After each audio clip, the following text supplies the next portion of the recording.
Я шовдар перед світом славлю, я не фіглюву і не бавлю, я голосно протобубнуву, я шовдар дуже люблю і честуву.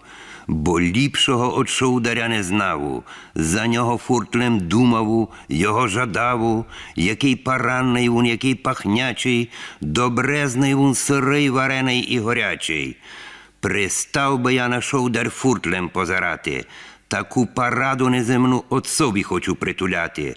Вун кавільово-золотистий, файно закурений, смачний, як ніч у світі, і такий солений. Вун, як вуцузнена, нам дорогий і милий, за ним із моста скочить, що молодий, що сивий.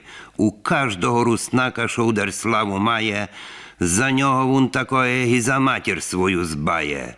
Бо шовдар то не просто свинська лаба, се намного вище і французам їхня жаба.